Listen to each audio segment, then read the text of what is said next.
Well, Danny, I think a lot of people never thought that we'd see you again in a Hampshire shirt. How does it feel? Yeah, no, it feels good. Obviously a little bit odd in the situation coming over here, but I suppose the opportunity come up and I couldn't say no to it. This time of the year, otherwise you're stuck indoors training, getting ready for next year. So there's nothing better to do than play some games. You're obviously now at Warwickshire. But they were quite happy to release you and let you play for Hampshire for a couple of weeks. Yeah, they're really good about it. I think personally, it was for me. I had nothing else lined up for the winter, so it was an opportunity to get out and play some cricket in a new competition, a franchise competition. So no, they were great with it, and I'm thankful for them as well.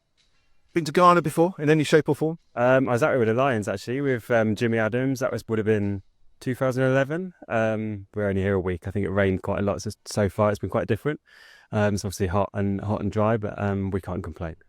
So you've been out here a few days now. How's it been? How have you been filling the days? No, it's been good. No, it's been good. We've trained a couple of times, just to acclimatise really to the conditions, pitches, and what we're going to come up against really. So no, it's good. And I think obviously we're going to be busy into the tournament now. Once it starts, it's going to be rolled out pretty quickly. So we've got to start well and hopefully win a few.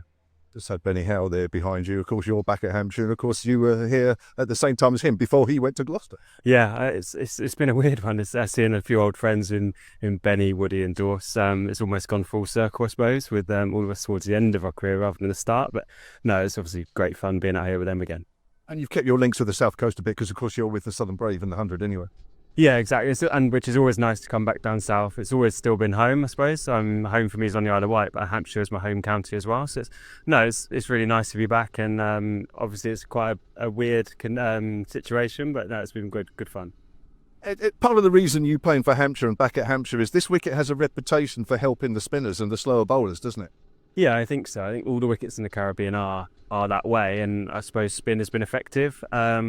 So hopefully, like me, Dorse, Benny, whoever it is that's bowling in these games can be effective and try and contribute to some wins. You've been around a while, to be fair. Obviously successful at Hampshire. You won 3 white ball trophies, 2 T20s. You've been at Sussex, you've been at Warwickshire. You're now the top, or have been for a while now, the top T20 blast wicket taker of all time. What keeps you going? Why do you think you've been so successful over a number of years? I don't know. I think I had a good start. Obviously, back at Hampshire a while ago now, I had a good start, and we had good players around us then. I suppose it was just sort of learning on the job, and I suppose one of the strengths has been trying to keep things as simple as possible. Know what I need to do, I suppose. There's only a certain few balls you might bowl in a 2020 and trying to nail them as often as possible. And it's something I've tried to stick with the whole way through, is trying to keep things simple, put the pressure on the batters really, and see what comes of that.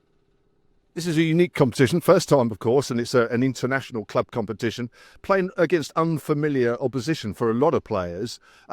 Does that sort of make this competition sort of for you?